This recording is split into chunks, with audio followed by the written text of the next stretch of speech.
Δυνατές εικόνες από αγάλματα που υποφέρουν στα δεσμά τους πήραν τη θέση τους έξω από το Βρετανικό Μουσείο. Μία λέξη κυριαρχούσε για να υπογραμμίσει την απουσία τους. Λείπουν. Ο λόγος για την νέα εκστρατεία επανένωσης των μαρμάρων του Παρθενώνα. Μια καμπάνια που σχεδίασε ο γνωστός Αμερικανός designer Κώστας Βαξεβανέρης. Είναι κάτι που δεν υπάρχει πριν και γι' αυτό το σπρώχνουμε πολύ και κάθε μήνα, κάθε 2 μήνες θα βάλουμε και καινούριες φωτογραφίες μέσα για να το κρατήσουμε αυτό ζωντανό και φρέσκο, ας πούμε.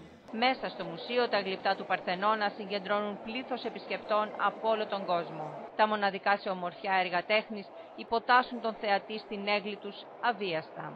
Τα αγάλματα που βία αφαιρέθηκαν από τον Λόρδο Έλγιν υπέστησαν ζημιά όταν οι Βρετανοί συντηρητές στην τότε αγνοιά τους προσπάθησαν να τα καθαρίσουν. Εδώ ακριβώς καταλάβανε ότι κάνανε τεράστια ζημιά στα Μάρμαρα και σταματήσαν σε αυτό το μέρος ακριβώς. Αυτό είναι το καθεαυτού χρώμα του Μαρμάρου και όχι αυτό εκεί πέρα. Δεν είναι που τα ξύσανε μετά και τα γδάρανε. Το μόνο σίγουρο είναι ότι δεν είμαστε οι μόνοι που ζητούμε την αποκατάσταση της ιστορίας. Absolutely, they are part of the Parthenon. They must go back. I'm surprised it has taken so long. Σε τούτα εδώ τα μάρμαρα, καμιά σκουριά δεν πιάνει, λέει ο ποιητής μας. Ευχή και ελπίδα όλων μας είναι να επιστρέψουν κάποτε στον τόπο που ανήκουν. Τα επιχειρήματα του Βρετανικού Μουσείου προκειμένου να συνεχίσει να κρατά την ελληνική κληρονομιά έχουν απαντηθεί από επιστήμονες και ιστορικούς τώρα πιο ισχυρά από ποτέ. The Greeks need to be concentrating on the fact that the Parthenon marbles would be more coherent and legible and have more educational value and scientific value and archaeological value if they were returned to Athens. Η νέα εκστρατεία διεκδικεί δυναμικά την επανένωση των κομματιών που αποτελούσαν κομμάτι μιας ιστορίας και αποσπάστηκαν από τον κορμό της. Το λεγόμενο φιρμάνι που υποτιθέμενα νομιμοποιεί το Βρετανικό Μουσείο να κατέχει τα ανεκτήμητα μάρμαρα κατέχει περίοπτη θέση στην αίθουσα. Υπάρχουν όμως σημεία που αμφισβητούνται νομικά και προκαλούν συζητήσεις για την προσφυγή ή όχι στη δικαιοσύνη για τον επαναπατρισμό των γλυπτών. Ο διάσημος διεθνός δικηγόρος του Νέλσον Μαντέλα όμως προτιμά τη λύση του ηθικού και δικαίου.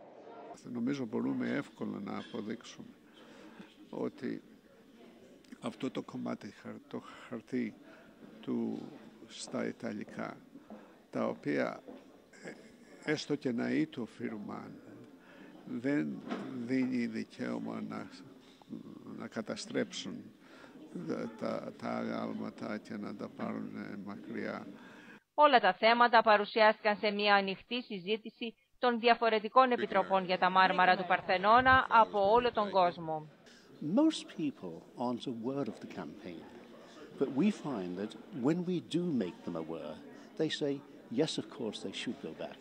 I think that the time will come when the sculptures will return to their rightful home in Athens, but unfortunately, it will require change the law, and at the moment, that seems a little way off. Βέβαια, η Μελίνα Μερκούρη ακόμη και εν απουσία της κυριαρχούσε ως καταλυτική παρουσία για το κίνημα.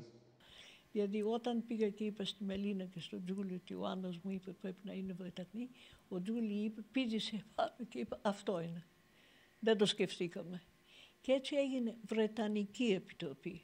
Εδώ στο Hellenic Center του Λονδίνου ξεκινάει σήμερα μια παγκόσμια προσπάθεια, μια υπενθύμηση ότι η Ελλάδα οφείλει, δικαιούται και είναι απαραίτητο να έχει τα μάρμαρα πίσω, στον τόπο που ανήκουν.